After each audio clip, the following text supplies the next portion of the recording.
Hello dear learners, welcome back to Abit Shiksha. Today's daily news capsule is brought to you by Abit Shiksha. So let us begin. आज के जो important articles है वो है first, Modi Xi welcome border pact seek to rebuild ties. तो मैंने आपको बताया था कि मोदी और शी जिनपिंग जो है दोनों ब्रिक्स के मीट में मिले हैं and they will discuss about the border issues जो कि गलवान में हुआ था। मैंने आप लोग को 3 दिन पहले ये न्यूज़ बता दिया था कि गलवान का जो इशूज़ है हमने रिजॉल्व कर दिया एंड सारे इशूज़ को हम लोगों ने रिजॉल्व कर दिया है। This is a very big diplomatic win for the country.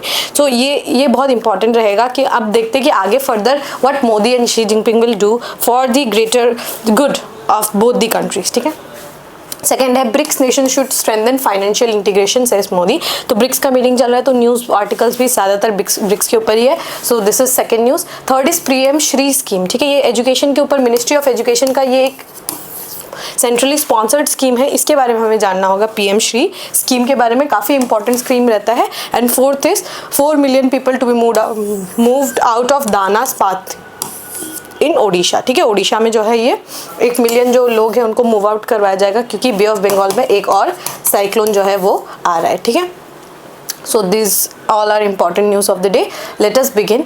अगर आप लोग आरआरबी के उससे इंटरेस्टेड है तो आज आप लोगों का मैथ्स का क्लास होने वाला है। सो दिस इज ये आपको जो है ये अटेंड करना चाहिए, बहुत इंटरेस्टिंग रहेगा and you can continue with the classes. ठीक है, एंड अगर आप लोग फुल फ्लेजेड प्रिपरेशन करना चाहते हैं देन 5th of November से हमारे क्लासेस जो है वो शुरू होंगे। You can definitely join in the classes. ठीक है, okay, let us see the first news. The first news is Modi ji welcome border pact seek to rebuild ties। ठीक है, तो आप देख सकते हैं कि ब्रिक्स का मीटिंग जो है कजान में हुआ था एंड वहाँ पर जो है मोदी और शी जिनपिंग जो है वो मिले and they have decided to have a talk on the issues that are prevailing in the Galwan valley region. और जो भी हमने रिजॉल्व भी कर लिया उसके बारे में भी they would like to discuss and they want to bring stability and peace in the bordering areas. Why? Because nobody wants any kind of disturbance in their bordering areas because ये काफ़ी ज़्यादा हमारा funds भी उसको ले जाता है and people troops movement funds को divert करवाना, तो ये development के लिए काफ़ी ज़्यादा हानिकारक रहता है। So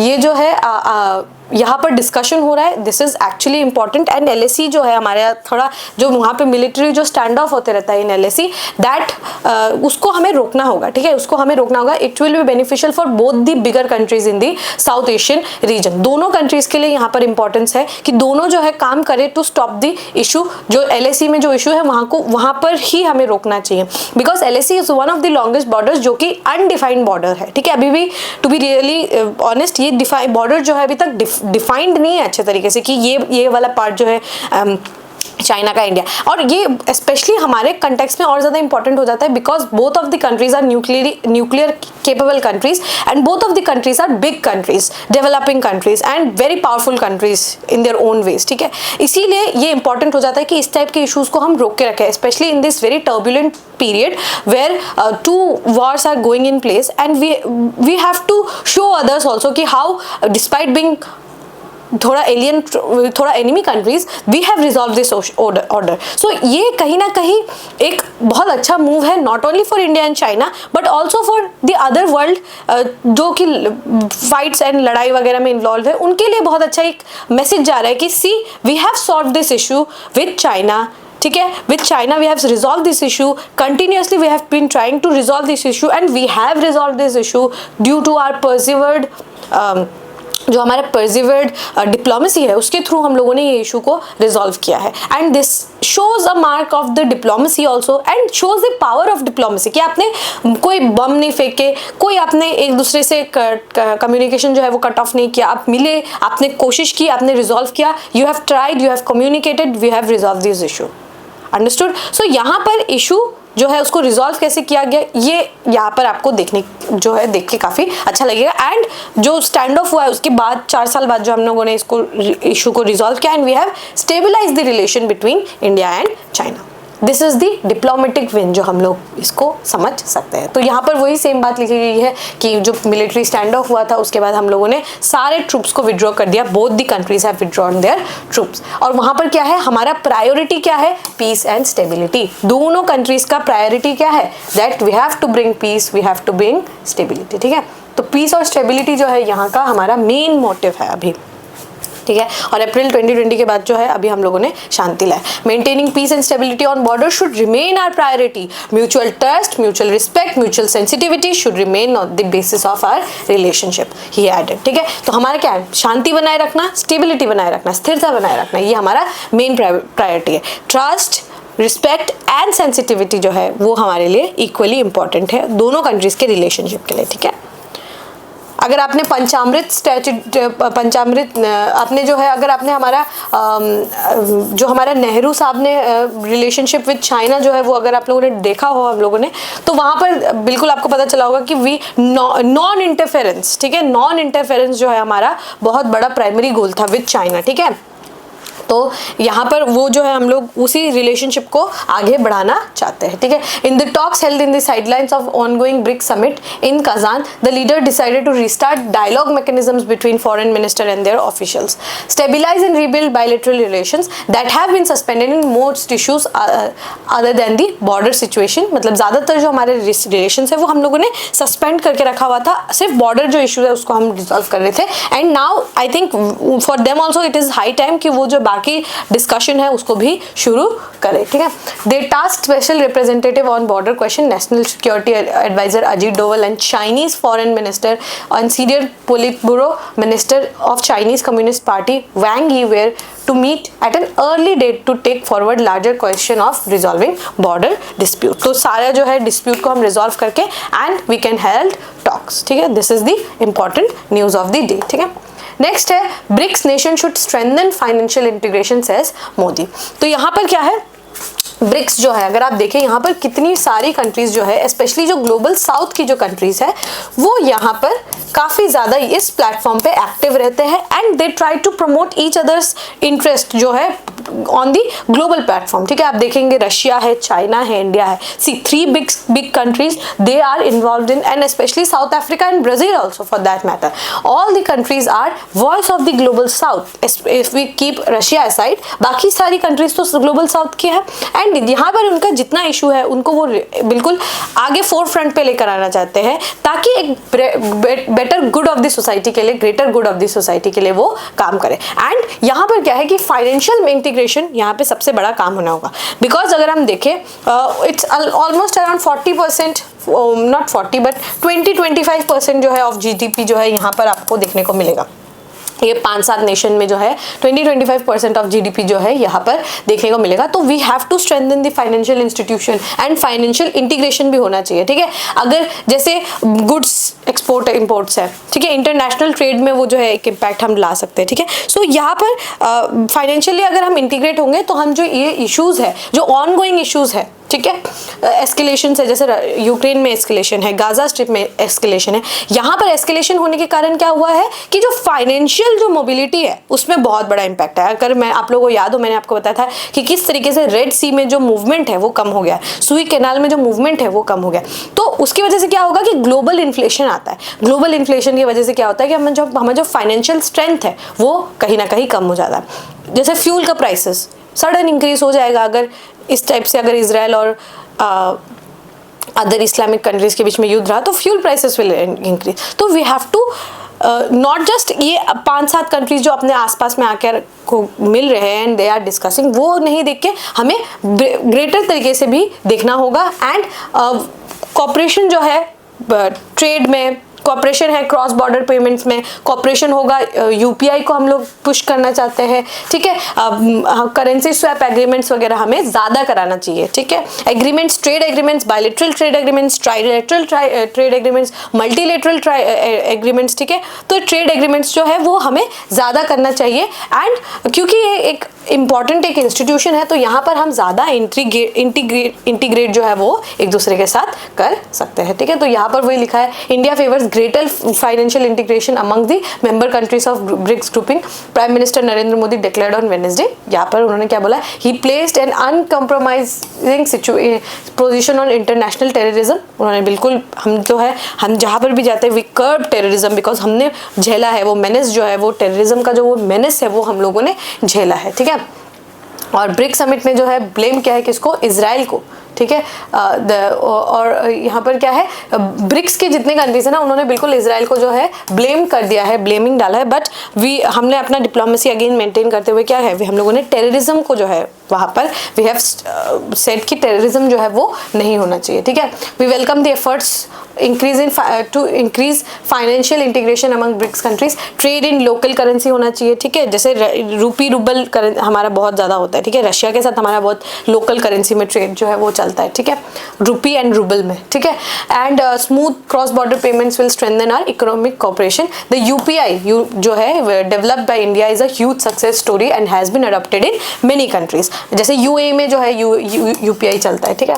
यूएई में जो वहाँ के एयरपोर्ट्स वगैरह में आप यूपीआई से पेमेंट कर सकते हैं, ठीक है। So mister Modi urging countries to join India in doing local trade in local currency और लोकली डेवलप पेमेंट मैकेनिज्म। तो हम जो है अपना फाइनेंशियल जो इंटीग्रेशन है, जो हमने यूपीआई का इकोसिस्टम क्रिएट किया है, उसको हम फर्दर पुश जो है वो करना चाहते हैं। सो होपफुली आपको ये टॉपिक जो है ये समझ में आ गया होगा। We can move on to the next news. The next news is 2 years after launch, Delhi government signed MOU with Education Ministry to implement PM Shri scheme. तो ये गवर्नमेंट का जो है ये एक स्पॉन्सर्ड स्कीम है, ठीक है। इसको we call it centrally sponsored scheme है, ठीक है। ये याद रखिएगा, सेंट्रली स्पॉन्सर्ड स्कीम है, ये बहुत इंपॉर्टेंट फ्लैगशिप स्कीम है, ठीक है। ये एक फ्लैगशिप स्कीम है गवर्नमेंट का। तो ये क्या है, सेंट्रली स्पॉन्सर्ड स्कीम है। तो nearly after 2 years after it's launch, Delhi has come on board with PM Shri. Shri का फुल फॉर्म क्या है, PM schools for rising India. Shri का फुल फॉर्म ये है, schools for rising India scheme with department of education official signing up MOU memorandum of understanding with the ministry of education on Tuesday for implementation. to be implemented in all the states. The total cost is इतना 27,360 करोड़, ये हमें जानने की ज़रूरत नहीं है। और यहाँ पर क्या है कि हम जो है बहुत सारे इंस्टीट्यूशन को, बहुत अच्छा इंस्टीट्यूशन जो है एजुकेशन के मामले में हम जो है बहुत वर्ल्ड क्लास एजुकेशन सेंटर्स जो है वो बनाना चाहते हैं। तो इसके लिए पीएम श्री जो है काफ़ी ज़्यादा हेल्पफुल रहेगा, ठीक है। तो पीएम श्री देखें, ये क्या है, न्यू एजुकेशन पॉलिसी जब हमने 2020 में लाया था ना, उसी के सिलसिले में 2022 में पीएम श्री स्कीम जो है उसको लाया गया था, ठीक है। तो ये जो है किसके अंदर आता है, समग्र शिक्षा जो अभियान है उसके अंदर ये पीएम श्री जो है स्कीम जो है ये फॉल करता है, ठीक है। पीएम श्री स्कीम क्या है, एक सेंट्रल स्पॉन्सर्ड स्कीम है, मतलब 60-40% नॉर्मल स्टेट्स और 90-10% जो आपके हिमालयन स्टेट्स है, और Jammu Kashmir and north east के लिए 90-10 का जो है रेशियो यहाँ पर आपको देखने को मिलेगा, ठीक है। Launch in 2022 by government of India, establish कितना 14,500 पीएम श्री स्कूल्स यहाँ पर आपको देखने को मिलेगा, जो कि आपके एनईपी के अंतर्गत जिस तरीके से बनाया गया है एनईपी को, उस तरीके से ये इम्प्लीमेंट किया जाएगा, ठीक है। प्राइमरी ऑब्जेक्टिव क्या है, प्राइमरी ऑब्जेक्टिव क्या है कि यहाँ पर इंक्लूसिव नर्चरिंग इन्वायरमेंट होना चाहिए, वेल मतलब बैलेंस्ड एजुकेशन होना चाहिए, बहुत ज़्यादा हेल्पफुल एजुकेशन, मतलब अच्छा होना चाहिए। स्कूल फॉर राइजिंग इंडिया, जो इंडिया भारत बड़ा हो रहा है, पहले की तरह नहीं है, वो पुराना भारत नहीं है। अभी हमें न्यू टेक्नोलॉजीज के बारे में जानना होगा, न्यूअर आइडियाज़ हमें चाहिए, वाइब्रेंसी चाहिए एजुकेशन सिस्टम में, and we want world class education, जो कि हम में भी कहीं ना कहीं लैक करते हैं। तो वो उस टाइप का हमें वो जो है कोर्सेज बिल्डिंग हो, या फिर बच्चों को पढ़ाने का तरीका हो, या फिर स्मार्ट तरीके से एजुकेशन इम्बाइब करना हो, ये सब हमारा पीएम श्री के अंदर आता है, ठीक है। Infrastructure creation, resources, learning experiences, मतलब हर चीज़ पे हम बेटर होना चाहते हैं। फंडिंग मैंने आपको बताया 60-40 रहता है स्टेट और सेंट्रल गवर्नमेंट और यूटीज के बीच में, एक्सेप्ट JNK में जो है 100% सेंट्रल फंडिंग है, और नॉर्थ ईस्टर्न और हिमालयन स्टेट्स के लिए मैं जैसे बताया आपको 90:10 का रेशियो है, ठीक है। 90:10, अगर 100 रुपये है तो सरकार कितना खर्चा करेगी, 90 रुपीज़, एंड स्टेट गवर्नमेंट 10 रुपये खर्चा करेंगी हिमालय जो हमारे नॉर्थ ईस्टर्न स्टेट्स के लिए। और नॉर्मल स्टेट है, लेट्स से कर्नाटका है, तो 60 रुपीज़ सेंट्रल गवर्नमेंट खर्चा करेगा, 40 रुपीज़ आपका स्टेट गवर्नमेंट जो है खर्चा करेगा। This is centrally sponsored. अभी अगर वो सेंट्रल सेक्टर स्कीम होता, दैट मीन्स 100% फंडिंग रहता, 100% funding from your central government. जैसे पीएम आपके MG नरेगा, ठीक है, Mahatma Gandhi national rural employment guarantee act, ठीक है, सेंट्रल सेक्टर स्कीम है। ठीक है, तो यहाँ पर ये आपको डिफरेंस समझना था। एंड की फीचर्स क्या क्या है देखिए, होलिस्टिक डेवलपमेंट, स्टूडेंट डेवलपमेंट होना चाहिए, कम्युनिकेशन स्किल्स डेवलप होना चाहिए, कोलैबोरेशन होना चाहिए, critical thinking, high order thinking का स्किल्स होना चाहिए, ठीक है। टीचिंग मेथड्स जो है वो एक्सपीरियंशियल होना चाहिए, बुकिश नॉलेज नहीं देना चाहिए टीचर्स को, इंक्वायरी ड्रिवन होना चाहिए, लर्नर सेंटर्ड होना चाहिए। उसके बाद क्या है, मॉडर्न लैब्स होना चाहिए, लाइब्रेरीज होना चाहिए, आर्ट रूम्स होना चाहिए, ग्रीन इनिशिएटिव जैसे वाटर कंजर्वेशन, वाटर रिसाइकलिंग, ये सब होना चाहिए। मतलब बेटर आप होलिस्टिक एक एजुकेशन प्रोवाइड करना चाहते हैं। Best in class modern facility होना चाहिए, smart classroom, computer labs, integrated science lab, vocational labs, मतलब अटल टिंकरिंग लैब्स, ये सब होना चाहिए। लर्निंग आउटकम्स क्या क्या है, लर्निंग आउटकम्स को प्रायोरिटाइज करना चाहिए, कॉम्पिटेंसी बेस्ड असेसमेंट होना चाहिए, रियल लाइफ सिचुएशन से कैसे डील करें, ठीक है, वो होना चाहिए। स्कूल, कौन कौन से स्कूल एलिजिबल है फॉर पीएम श्री, जो भी सेंट्रल, स्टेट या फिर गवर्नमेंट लोकल बॉडीज के साथ जो भी इंटीग्रेटेड है, कोई भी लोकल स्कूल है जो कि म्यूनसिपैलिटी में भी चला रहा हो, कोई एक स्कूल है जो कि स्टेट गवर्नमेंट के अंदर चल रहा हो, कोई एक है सेंट्रल गवर्नमेंट का स्कूल हो, तो वो स्कूल्स एलिजिबल है। प्राइवेट स्कूल्स नहीं, यहाँ पे सिर्फ पीएम श्री में आपके सेंट्रली, जो सेंट्रल या फिर स्टेट लोकल बॉडीज के द्वारा चलाए जाने वाले स्कूल्स एलिजिबल है। ऑल केंद्रीय विद्यालय और Navodaya Vidyalaya which are non project and run from permanent buildings, वो लोग भी एलिजिबल है इस पीएम श्री जो स्कीम है उसके अंदर, बिल्कुल दे आर वेलकम, ठीक है। वो लोगों को पीएम श्री के अंदर जो है फायदा मिलेगा, ठीक है। तो this is the key features of your PM Shri mission, important flagship mission है। एक चीज याद रखिएगा, अगर किसी को पीएम श्री के अंतर्गत आना है तो उनको पहले एमओयू साइन करना होगा, किसके साथ, मिनिस्ट्री ऑफ एजुकेशन के साथ। आपको अगर कोई भी स्कूल है उसको पहले एमओयू साइन करना होगा मिनिस्ट्री ऑफ एजुकेशन के साथ, फिर आप जो है ये स्कीम का जो है लाभ उठा सकते हैं, ठीक है। तो ये दिस इज द सीक्वेंस कि आप डायरेक्टली नहीं कर सकते, आपको पहले एमओयू जो है वो साइन करना होगा, ठीक है। So this was the news and the last news for the day, जो मैंने आपको सिखा भी दिया था कि मिलियन लोगों को जो है साइक्लोन जो है, एक मैंने बताया था आपको, साइक्लोन दाना जो है वो आ रहा है, साइक्लोन दाना। तो साइक्लोन जो है वो कहाँ पर जो है, ये क्या टाइप का साइक्लोन है, ट्रॉपिकल साइक्लोन है, ये ओडिशा में आने वाला है। तो 1 मिलियन लोगों को इवैक्यूएट करके जो है लेके जाया जाने वाला है। मैंने आपको बताया था, ये मैं पूरा यहाँ पर प्रोसेस जो है यहाँ पर लिखा हुआ है, फेवरेबल कंडीशन क्या है, किस तरीके से